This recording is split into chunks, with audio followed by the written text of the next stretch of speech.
Neural control and coordination. As you know, the function of organ system in our body must be coordinated to maintain homeostasis. This means temperature of the body. So coordination is the process through which what two or more organs interact and complete the function of one another. For example, जब हम physical exercise करते हैं तो हमारी body की जो energy demand है वो इंक्रीज हो जाती है. उसी वजह से मस्कुलर एक्टिविटी भी इंक्रीज हो जाती है. मस्कुलर एक्टिविटी अगर इंक्रीज हो जाए तो उन मसल्स को ऑक्सीजन की रिक्वायरमेंट बढ़ती है, तो सप्लाई ऑफ ऑक्सीजन ज़्यादा होना चाहिए. उसके लिए क्या होना चाहिए, रेट ऑफ रेस्पिरेशन भी बढ़ना चाहिए, हार्ट बीट बढ़ती है, ब्लड फ्लो जो है ब्लड वेसल्स के थ्रू वो भी बढ़ता जाता है. जब ये फिजिकल एक्सरसाइज स्टॉप हो जाती है तो जो नर्व्स है, लंग्स है, हार्ट है, किडनी है, इन सारे जो ये जो सारे ऑर्गन्स फंक्शन कर रहे थे, उनके फंक्शंस भी क्या हो जाते हैं, नॉर्मल हो जाते हैं. Thus, the function of muscles, lungs, heart, blood vessels, kidney, and other organs are coordinated while performing physical exercise. So, in our body, हमारे बॉडी के अंदर न्यूरल सिस्टम और एंडोक्राइन सिस्टम जो है वो jointly coordinate करते हैं और integrate करते हैं all the activities of organ so that they can function in a synchronized यानी कि coordinated fashion में. So the neural system provides an organized network of point-to-point connections for quick coordination. Endocrine system जो होती है that is a chemical integration through hormones. वहाँ पे chemical use होता है और न्यूरल सिस्टम में क्या होता है, नेटवर्क न्यूरॉन्स इंक्लूडेड है. So in this chapter you will learn about the neural system of humans, mechanism of that neural coordination like transmission of nerve impulse conduction across the synapse, and the physiology of reflex action. So, neural system. The neural system of all animal is composed of highly specialized cells, और उन highly specialise sales को neurons कहते हैं. Neurons क्या क्या कर सकते हैं, वो डिटेक्ट कर सकते हैं, रिसीव कर सकते हैं और ट्रांसमिट कर सकते हैं different kind of stimuli. The neural organization जो होता है वो सिंपल है, किन में, लोअर इनवर्टिब्रेट्स, मतलब सिंपल ऑर्गेनिज्म में ये जो न्यूरल ऑर्गेनाइजेशन है वो सिंपल है. फॉर एग्जांपल हाइड्रा जो है उसमें जो न्यूरल सिस्टम है that is composed of network of neurons. The neural system is better organised in insects. Insects में वो बेटर ऑर्गेनाइज इसलिए है क्योंकि ब्रेन जो है वो प्रेजेंट है along with ganglia and neural tissue. Vertebrate जो है उनमें मोर डेवलप्ड न्यूरल सिस्टम है क्योंकि वो एडवांस्ड है. सो ह्यूमन न्यूरल सिस्टम जो होता है उसके दो बेसिक पार्ट्स हैं. First is central neural system CNS and peripheral neural system PNS. CNS जो होता है उसके अंदर क्या आता है, ब्रेन आता है, स्पाइनल कॉर्ड आता है. Okay, brain and spinal cord, और ये जो दोनों है brain and spinal cord, they are site for information processing and control. So जो पेरिफेरल न्यूरल सिस्टम है that is composed of nerves of body associated with CNS. मतलब central neural system that means brain और spinal cord से associated जो nerves है उन nerves से जो बनता है that is a peripheral neural system. Okay, so now PNS is further subdivided into afferent and efferent fibers. So उसमें जो afferent nerve fiber होता है वो ट्रांसमिट करता है impulse from tissue organs to CNS. मतलब टिश्यू ऑर्गन से CNS में जो लेके जाता है that is afferent. And efferent fibre जो होता है वो रेगुलेटरी इम्पल्स जो होता है कहाँ से, सीएनएस से, from CNS to concern peripheral tissue और ऑर्गन. मतलब एफरेंट जो है वो लेके जाता है और इफरेंट जो है वो लेके आता है क्या, सिग्नल और impulse. The PNS is divided into two divisions called as somatic neural system and autonomic neural system. So जो सोमैटिक न्यूरल सिस्टम है that release impulse from CNS to skeletal muscles. So CNS से अगर skeletal muscles को signal जा रहा है that is through a somatic neural system. You can remember S for somatic and S for skeletal. While जो autonomic neural system है वो transmit करता है impulse from CNS to involuntary organs and smooth muscles of the body. So autonomic neural system जो होता है वो CNS से ही मैसेज लेके आता है, लेकिन वो CNS to smooth muscles, और जो somatic था वो CNS to skeletal muscles. Okay, then the autonomic neural system जो है वो further divided into sympathetic neural system and parasympathetic neural system में. Okay, then Visceral nervous system is a part of peripheral nervous system that comprises the whole complex of nerves, fibers, ganglia and plexus by which impulse traveled from central nervous system to the viscera and from viscera to the central nervous system. ये जो visceral nervous system है ये किसका part है, वो PNS का ही part है और उसमें नर्व्स आते हैं, फाइबर्स आते हैं, गैंग्लिया, प्लेक्सस सारे के सारे इंक्लूडेड है. वो इम्पल्स सीएनएस से लेके जाते हैं और आते हैं, that is vice versa. So next is neuron as a structural and functional unit of neural system. Neuron जो है वो माइक्रोस्कोपिक स्ट्रक्चर है और वो 3 मेजर पार्ट से कंपोज्ड है, namely cell body, dendrites and axon. The cell body के अंदर क्या होता है, साइटोप्लाज्म होता है with typical cell organelle and certain granular bodies और उन granular bodies को Nissls granules बोलते हैं. Short fibers which branch repeatedly and project out of the cell body also. Okay, so जो short fibers project outward हुए हैं उन्हें dendrites कहते हैं और उनके अंदर भी वो Nissls granules जैसे structures present होते हैं. These fibers transmit impulse towards the cell body. ये जो fiber है वो cell body के तरफ जो impulse है वो लेके आते हैं. Okay, the axon is a long fibre, the distal end which is branched. जो एक्सॉन का ये डिस्टल एंड होता है वो कैसा है, ब्रांच्ड होता है. Each branch terminate as a bulb like structure called as synaptic knob which possesses synaptic vesicles containing chemical called as neurotransmitters. Okay, so synaptic knob के अंदर क्या होते हैं, केमिकल्स होते हैं, उनको क्या कहते हैं, न्यूरोट्रांसमीटर कहते हैं. The axon transmit nerve impulse away from the cell body to the synapse और to the neuromuscular junction. Neuromuscular junction यानी जब जो नर्व फाइबर है, मतलब ये जो सिनेप्टिक नॉब के नीचे जो मसल फाइबर रहेगा, ये जो जंक्शन हो गया इसको हम क्या कहेंगे, neuromuscular junction. Based on the number of axon and dendrites the neurons can be divided into 3 types. First type is multipolar neuron. Axon एक ही है एंड 2 और मोर डेंड्राइट्स जिसमें है उसे हम कहते हैं multipolar, which is found in cerebral cortex. Bipolar with 1 axon and 1 dendrite found in retina of eye. Unipolar cell body with 1 axon and it is found usually in the embryonic stage. Okay, there are 2 types of axon, namely myelinated and non-myelinated. The myelinated nerve fibers are enveloped with Schwann cells. जो myelinated है ये जो है वो myelinated है, तो Schwann cells यहाँ पे present है और ये क्या है, covered है. Okay, Schwann cells which forms a myelin sheath around the axon. The gaps between 2 adjacent myelin sheaths are called as node of Ranvier. Okay, ये जो गैप है इस गैप को क्या कहते हैं, node of Ranvier कहते हैं. Then myelinated nerve fibers are found in spinal and cranial nerves. Unmyelinated nerve fiber is enclosed by Schwann cells that do not form myelin sheath around the axon and is commonly found in autonomous and somatic neural system. So unmyelinated जो है वो autonomous and somatic neural system, that means PNS में देखने को मिलता है. So next is generation and conduction of nerve impulse. Neurons are excitable cell because their membranes are in polarized state. So do you know why the membrane of neuron is polarized? Because different types के जो ion channels होते हैं वो neural membrane पे present होते हैं. ये जो आयन चैनल्स होते हैं ये सिलेक्टिवली परमिएबल होते हैं डिफरेंट आयंस को. जब न्यूरॉन कोई भी इम्पल्स कंडक्ट नहीं कर रहा है, मतलब वो रेस्टिंग स्टेज में है, तब एक्सोनल मेम्ब्रेन जो है वो कंपैरेटिवली मोर परमिएबल है किसको, पोटेशियम को, और इम्परमिएबल है सोडियम आयंस को. सिमिलरली जब मेम्ब्रेन जो है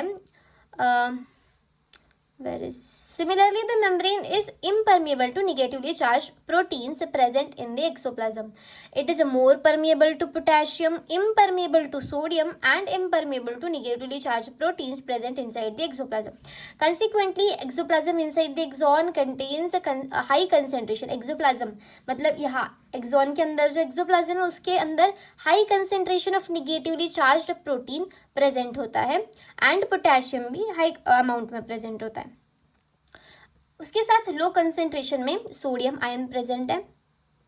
in contrast the fluid outside the axon contains low concentration of potassium and high concentration of sodium and thus forms a concentration gradient. This ionic gradient across the resting membrane are maintained by active transport. Active transport मतलब उस transport में energy required होती है of ions bye sodium, और जो active transport है यहाँ पे सोडियम पोटेशियम पंप परफॉर्म कर रहा है विच ट्रांसपोर्ट 3Na आउटवर्ड्स. मतलब तीन Na जब बाहर जाएंगे, 2 पोटेशियम अंदर आएंगे. This is a sodium potassium pump and it is a type of active transport. As a result outer surface जो होती है वो पॉजिटिव चार्ज रखती है और इनर सरफेस जो होती है वो निगेटिव चार्ज रखती है. The electrical potential difference across the resting plasma membrane is called as a resting potential. जब membrane resting state में थी उस वक्त जो potential difference था that is resting potential. You might be curious to know about the mechanism of a generation of a nerve impulse and its conduction along the axon when a stimulus is applied at a site. For example figure में site ए के पास stimulus apply करा है, तो फिर क्या हुआ, when stimulus is applied on polarised membrane, the membrane at site A becomes freely permeable to sodium.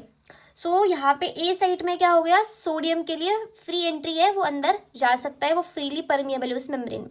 उसकी वजह से क्या होगा, this leads to rapid influx of sodium followed by reversal of the polarity at this site. मतलब outer surface जो है वो अब क्या हो जाएगी, निगेटिवली चार्ज हो जाएगी और इनर सरफेस जो है पॉजिटिव हो जाएगी. क्यों, क्योंकि सोडियम जो है वो बहुत ज़्यादा अमाउंट में अंदर आ रहा है इसलिए.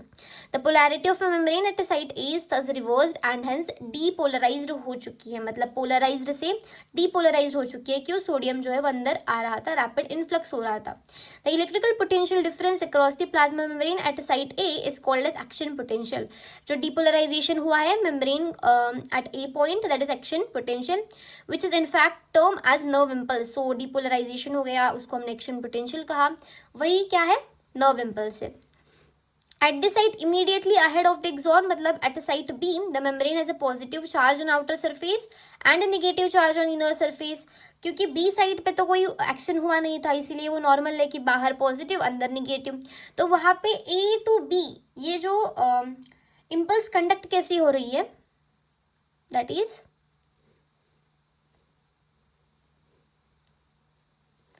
as a result current flows from inner surface from site A to site B. inner surface में site A to B जा रहा है और outer surface में B to A क्या flow हो रहा है, करंट, इलेक्ट्रॉन्स नहीं, करंट फ्लो हो रहा है. और करंट के अपोजिट डायरेक्शन में इलेक्ट्रॉन्स का फ्लो होता है. Hence, the polarity at the site is reversed and action potential is generated at site B. Thus, the impulse, that is action potential generated at site A, arrives at site B. The sequence is repeated along the length of the axon and consequently the impulse is conducted through this process. The rise in stimulus-induced permeability of sodium is extremely short-lived and is quickly followed by rise in permeability of potassium ions within a fraction of a second. Potassium diffuses outside the membrane and restores the resting potential of the membrane at the site of excitation, and fiber becomes once more responsive to further stimulation. Next is transmission of impulse. A nerve impulse is transmitted from one neuron to another through the junction और उस junction को कहते हैं synapse. So synapse जो होता है is formed by membranes of a presynaptic neuron and a postsynaptic neuron which may or may not be separated by a gap called as synaptic cleft. There are two types of synapse. First is electrical synapse and second one is a chemical synapse. So electrical synapse जो है वहाँ पे pre और post synaptic neurons एकदम से close proximity में होते हैं. Electrical current can flow directly from one neuron to another across the synapse. Okay, electricity के लिए जैसे पास होते हैं, लेकिन the transmission of impulse across the electrical synapse is very similar to impulse conduction along a single axon. मतलब एक single axon के across जैसे एक impulse conduct होता है वैसे ही electrical synapse में भी वो conduct होता है. Impulse transmission across electrical synapse is always faster than that across the chemical synapse. Electrical synapse are rare in our system such as जो cardiac और smooth fibers होते हैं उनमें ही electrical synapse देखा जाता है. At a chemical synapse, the membrane of a pre and postsynaptic neurons are separated by the fluid filled space called as synaptic cleft. Chemical synapse में fluid filled space होती है और उसी space को बोलते हैं synaptic cleft. So, do you know how presynaptic neuron transmit an impulse, that is action potential, across the synaptic cleft to the postsynaptic neuron? So, this is through chemicals, and that chemicals are called as neurotransmitters which are involved in it. Okay. So, transmission of impulse at the synapse उसके लिए क्या जरूरी है, neurotransmitter in case of chemical synapse. When an impulse, that is action potential, arrives at a axon terminal, it stimulates the movement of the synaptic vesicle towards the membrane where they fuses with plasma membrane. जब impulse आता है, ये जो synaptic vesicles है ये towards the membrane जाते हैं और एट लास्ट वो उस प्लाज्मा मेम्ब्रेन के साथ फ्यूज हो जाते हैं. उनके अंदर का न्यूरोट्रांसमीटर जो है वो सिनेप्टिक क्लेफ्ट के अंदर रिलीज कर देते हैं. जो रिलीज हुआ न्यूरोट्रांसमीटर है वो पोस्ट सिनेप्टिक मेम्ब्रेन के ऊपर स्पेसिफिक रिसेप्टर्स को जाके बाइंड करता है.